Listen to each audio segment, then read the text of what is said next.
audit sumber daya manusia. Pemateri pertama akan dijelaskan oleh saya. Perkenalkan, nama saya Rani Aryani Jamil. Langsung saja pada materi, yaitu pengertian audit sumber daya manusia.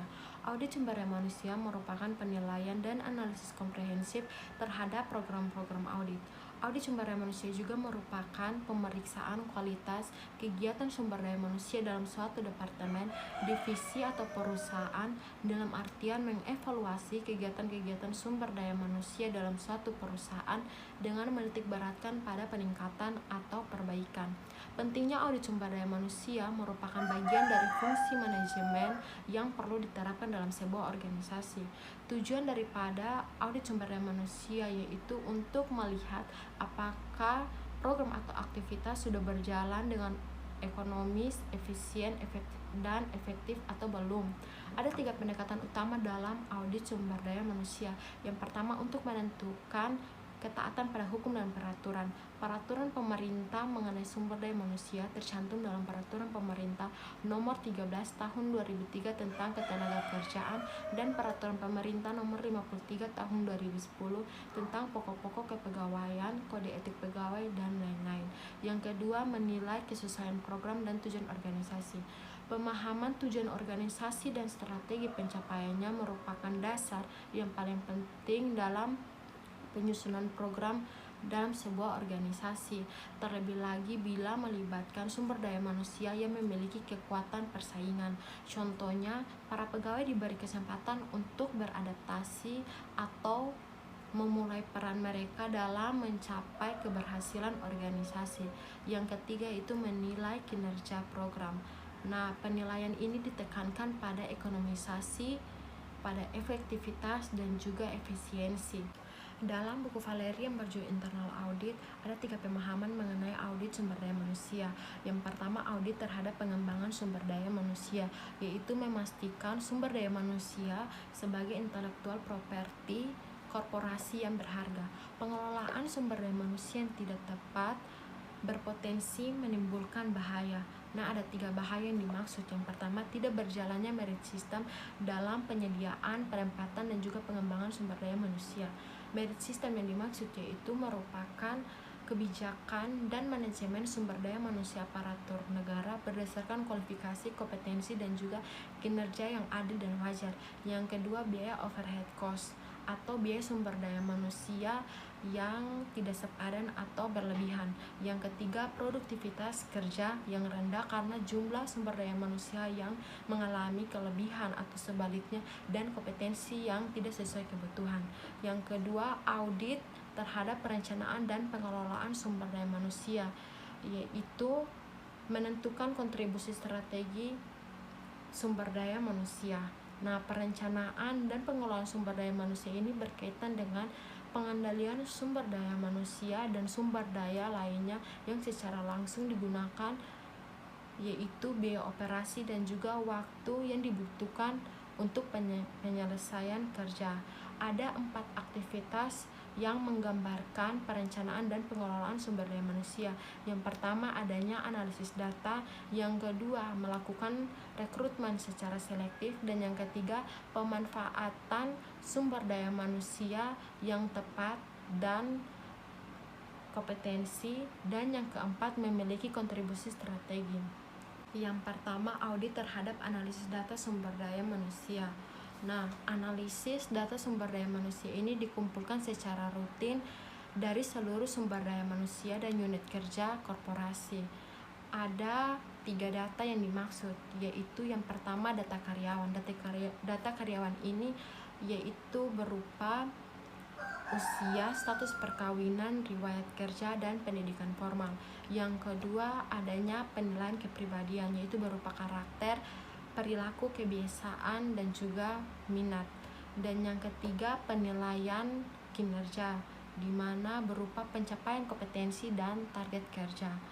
Untuk kepentingan analisis audit ada 3 perspektif sederhana. Yang pertama, produktivitas sumber daya manusia, yaitu banyaknya hasil yang diberikan per sumber daya manusia. Dan yang kedua, adanya efektivitas sumber daya manusia, di mana jumlah personal atau target kerja yang dibutuhkan untuk menyelesaikan seluruh target kerja. Dan yang ketiga, adanya efisiensi sumber daya manusia, yaitu besarnya biaya yang dibutuhkan untuk menyelesaikan seluruh target kerja. Sekian dan terima kasih. Baik, terima kasih atas waktu yang diberikan kepada saya. Perkenalkan, nama saya Fatin Rotilida. Saya akan mempresentasikan materi tentang audit terkait rekrutmen, penempatan, dan retensi SDM. Dan yang kedua, audit terkait dengan pengembangan kompetensi SDM. Yang pertama, audit terkait dengan rekrutmen, penempatan, dan retensi SDM. Nah, tidak terlepas dengan analisis yang diperoleh dari masing-masing unit kerja. Apabila hasil analisisnya menunjukkan kesimpulan yang kurang menggembirakan, itu pasti ada kesalahan pada proses rekrutmen, penempatan, dan retensi penanganan SDM. Nah, untuk masuk ke fakta-fakta tersebut perlu lebih yang kuat ke bagian unit kerja HRD dan direktur, karena tim audit harus menyentuh beberapa catatan rahasia HRD yang sulit diakses. Yang pertama, apakah ada orang yang kuat di belakang calon karyawan tersebut atau memang orang itu memang kompeten harus direkrut. Yang kedua, bagaimana penilaian prestasi karyawan tersebut sehingga harus dipromosikan, dimutasikan atau diretensi. Dan yang ketiga, apa yang menjadi motivasi kuat sehingga karyawan tersebut memilih untuk tetap bertahan dan harus keluar dari perusahaan tersebut. Nah, berikut ada beberapa fokus audit terkait dengan rekrutmen, penempatan, dan retensi SDM. Yang pertama, HR rekrutmen. Compliance auditnya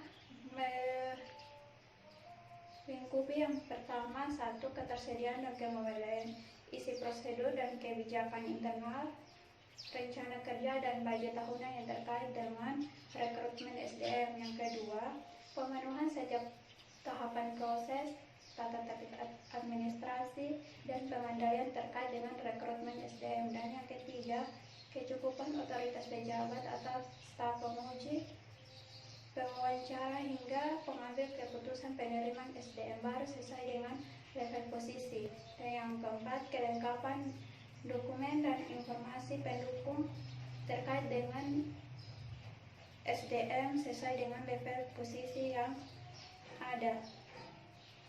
Dan yang kelima, kecukupan evaluasi teknik para atasan dari SDM baru terkait masa percobaan, perpanjang kontrak, atau perubahan status hubungan kerja.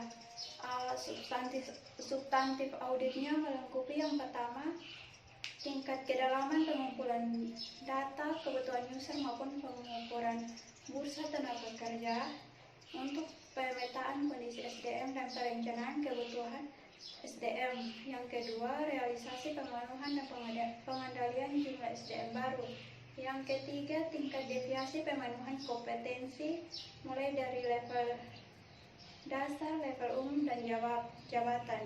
Dan yang keempat, tingkat keberhasilan pengisian posisi lowongan dengan SDM internal dibanding dengan merekrut SDM eksternal. Yang kelima, kemewadaan status SDM. Yang kedua itu higher utilization. Yang pertama, compliance audit yang pertama, ketersediaan dan kemewadaan isi deskripsi tanggung jawab serta lingkup tugas sesuai dengan struktur organisasi. Yang kedua, kelengkapan dan kemewadaan informasi terkait dengan target di setiap unit kerja. Yang ketiga, ketersediaan data pendukung atau raport SDM. Yang keempat, ketersediaan data pendukung terkait dengan demografi profil SDM. Substantif auditnya yang pertama, keselarasan penetapan target dari unit kerja baik program rutin maupun berbasis proyek. Yang kedua, komparasi jumlah dan biaya SDM antar unit kerja berdasarkan produktivitas, efektivitas, dan efisiensi. Yang ketiga, HR retention. Compliance auditnya yaitu yang pertama, ketersediaan dan kemewadaan isi prosedur, kebijakan korporasi terkait dengan retensi SDM dan aktivitas penunjangnya. Yang kedua, ketersediaan informasi terkait hasil wawancara karyawan keluar. Yang berikut substantif audit terkait dengan HR retention. Yang pertama, tingkat objektivitas penilaian prestasi dan efektivitas upaya talenta. Yang kedua, efektivitas upaya penyiapan suksesor atau calon pimpinan. Yang ketiga, tingkat kedalaman pengukuran bursa tenaga kerja. Yang berikut, audit terhadap pengembangan kompetensi SDM. Berbicara tentang pengembangan kompetensi SDM, tidak terpisahkan dengan upaya higher employment atau retention. Yang berikut terkait dengan audit pengembangan kompetensi SDM. Berbicara tentang pengembangan kompetensi SDM tidak terpisahkan dengan higher employment dan retention. Selain itu, hal ini juga berkaitan dengan jaminan terhadap berlangsungnya employment, faktor-faktor produktif, efektivitas, dan efisiensi. Karena itu, dapat dibedakan menjadi dua jenis pendekatan atas pengembangan kompetensi. Yang pertama, pengembangan terhadap kekurangan SDM. Yang kedua, pengembangan untuk mencapai keunggulan kompetensi. Nah, ada beberapa aktivitas yang menjadi program HRD yang diantaranya yang pertama, penetapan secara berkala standar kompetensi SDM. Yang kedua, pengembangan efektivitas pelatihan keterampilan individu dalam pengelolaan kompetensi. Dan yang ketiga, pengembangan program dan implementasi pelatihan SDM baik internal maupun eksternal training program. Yang keempat, pemberian penghargaan berdasarkan prestasi maupun sanksi terkait dengan tindakan disipliner.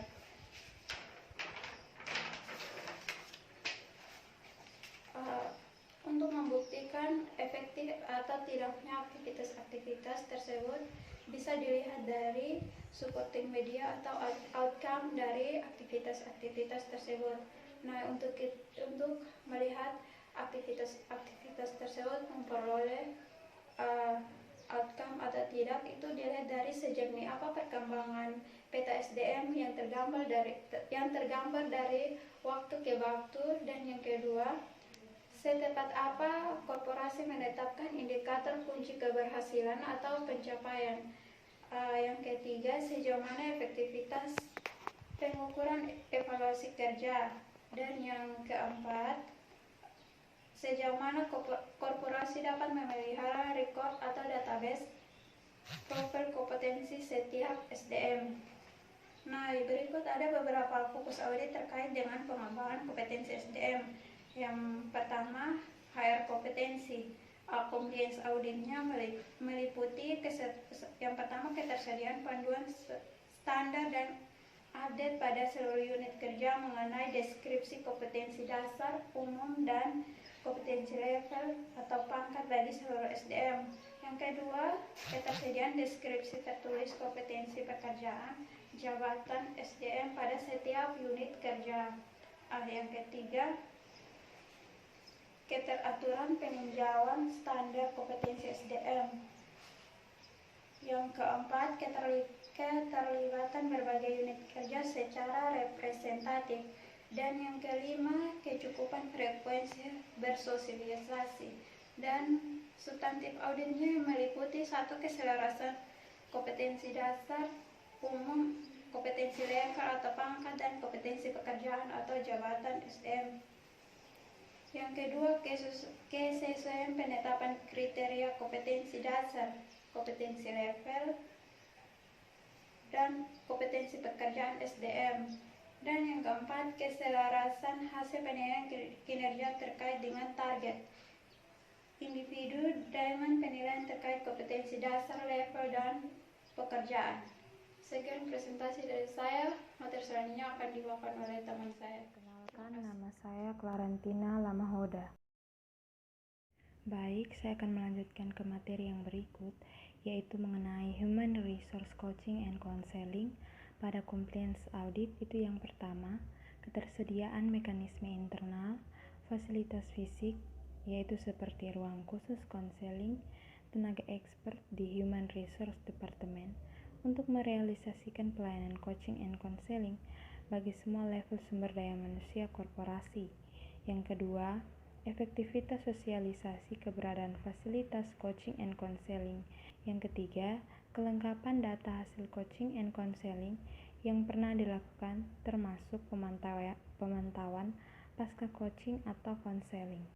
Yang berikut yaitu mengenai Human Resource Coaching and Counseling pada substantif audit. Itu yang pertama, keteraturan dan efektivitas pemberian coaching melalui berbagai bentuk atau media, yaitu seperti training atau workshop internal, kuesioner, sayembara, dan reward, sharing artikel kisah sukses, motivasi, informasi umum terkait kompetensi dasar atau level, dan sebagainya. Yang kedua yaitu tingkat coverage fungsi konseling terhadap permasalahan pemenuhan kompetensi oleh karyawan secara individu, antara lain itu yang pertama, yang mendapatkan surat teguran atau surat peringatan. Yang kedua, yang pencapaian nilai kompetensinya atau target KPI atau Key Performance Indicator di bawah rata-rata atau persyaratan atau kriteria minimum. Yang ketiga yaitu yang memiliki masalah interpersonal relationship dalam unit kerjanya. Yang keempat, yang tidak pernah mencapai level lebih tinggi setelah sekian tahun di perusahaan. Misalnya yaitu selama 10 tahun kerja tidak pernah naik level atau pangkat. Yang ketiga yaitu efektivitas sinergi dengan setiap unit kerja dalam penanganan sumber daya manusia bermasalah. Yang berikut yaitu mengenai Human Resource Training pada Compliance Audit. Yang pertama yaitu kelengkapan data TNA atau Training Need Analysis, kurikulum, dan program internal training, prosedur atau kebijakan, serta publikasi terkait training. Kedua, profil dari semua lembaga atau trainer eksternal yang pernah memberikan jasa pelatihan, baik in-house maupun out-house training yang pernah diikuti secara individu. Yang ketiga yaitu profil dari semua internal trainer. Yang keempat, data terkait laporan evaluasi training baik internal maupun eksternal yang diikuti oleh setiap karyawan. Yang kelima, pemuktahiran data human resource profil setiap sumber daya manusia terkait sertifikasi atau training yang pernah diikuti. Yang keenam yaitu data anggaran dan realisasi biaya terkait human resource training maupun biaya pelatihan setiap unit kerja. Yang berikut human resource training pada substantif audit. Itu yang pertama, konsistensi pembuatan DNA dan keselarasan antara analisis, setting, serta TNA. Dengan itu yang pertama, visi, misi, dan strategi korporasi termasuk corporate kultur jika ada. Yang kedua, kompetensi yang berlaku dan kebutuhan aktual berbagai user. Yang ketiga yaitu kurikulum dan program pelatihan yang ditawarkan ke seluruh unit kerja. Yang kedua yaitu evaluasi terhadap efektivitas hasil training bagi peningkatan kompetensi setiap individu peserta baik oleh internal maupun pihak eksternal. Yang ketiga yaitu tingkat pengendalian biaya training, misalnya dikomparasi dengan frekuensi penyelenggaraan, jumlah peserta, dan sebagainya. Yang berikut yaitu mengenai Human Resource Reward and Punishment pada Compliance Audit. Itu yang pertama, pengaturan terkait hak dan kewajiban sumber daya manusia, penghargaan dan sanksi pada peraturan perusahaan atau perjanjian kerja bersama bila berlaku serikat pekerja. Yang kedua itu yaitu efektivitas sosialisasi dan implementasi setiap prosedur perusahaan terkait dua hal, yaitu yang pertama rotasi, mutasi, dan promosi karyawan, dan yang kedua pemberian sanksi sesuai dengan tingkatan kesalahan sumber daya manusia. Yang ketiga itu ada pemuktahiran data human resource profile setiap sumber daya manusia terkait penghargaan dan sanksi yang diterima. Yang berikut human reward and punishment pada substantif audit. Itu yang pertama, keselarasan PP atau PKB terhadap regulasi pemerintah yang berlaku, juga sinkronisasi PP atau PKB dengan prosedur, yaitu terkait dengan reward and punishment atau penghargaan dan hukuman.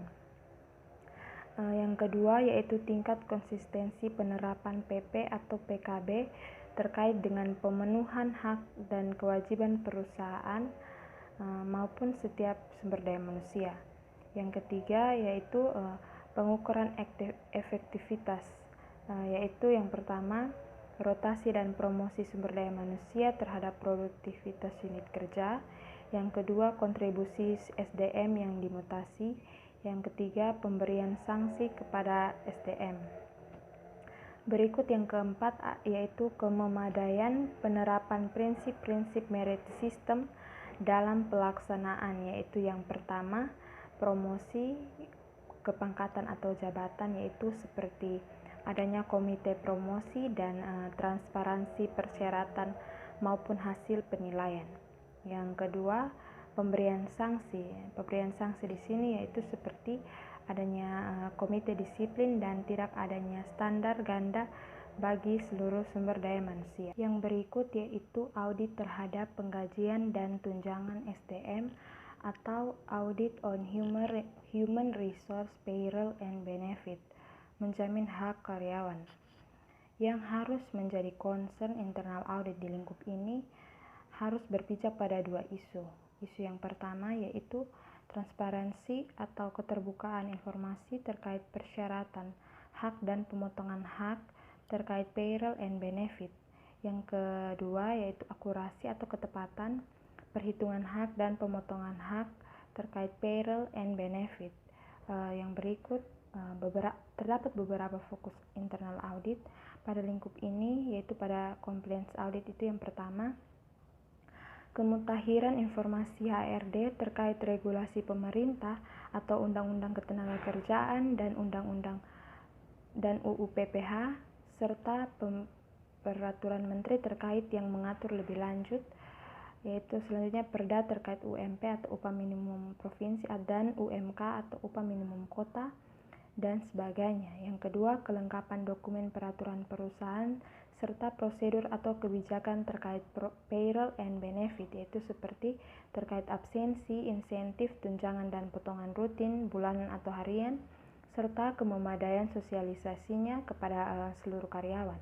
Yang ketiga yaitu kememadaian fasilitas pada sistem aplikasi IT, sistem IT pendukung untuk payroll dalam dua hal. Itu yang pertama adanya fungsi untuk men-set atau edit parameter atau formula terkait komponen gaji yang bersifat variabel, itu seperti jumlah tunjangan makan atau transportasi, insentif berdasarkan tingkat kehadiran atau hasil penilaian atau pemotongan bulanan. Yang kedua, kelengkapan data atau printout yang dapat diakses oleh karyawan. Berikut yang keempat yaitu kelengkapan arsip pendukung terkait payroll and benefit per karyawan. Itu seperti slip gaji bulanan, bukti pemotongan PPh, dokumen pengikatan terkait pemberian fasilitas atau soft loan kepada karyawan. Yang kelima yaitu informasi yang diperlukan dan hasil evaluasi terkait komparasi remunerasi pada skala bisnis atau kelompok industri sejenis. Yang berikut yaitu substantif audit. Yang pertama, keselarasan antara peraturan perusahaan dan regulasi pemerintah maupun prosedur atau kebijakan yang berdampak terhadap payroll serta konsistensi implementasinya. Itu seperti pengaruh dari berbagai ketentuan terhadap kalkulasi komponen gaji. Yang kedua, validasi terhadap kebenaran sistem kalkulasi atau verifikasi secara sampling berbagai jenis pemotongan hak karyawan terkait payroll and benefit, seperti absensi, sisa hak cuti, angsuran pinjaman, dan lain-lain. Dan yang ketiga yaitu evaluasi terhadap efektivitas pelayanan HRD terkait payroll and benefit, Itu seperti penyerahan slip gaji, penanganan komplain karyawan terkait payroll and benefit.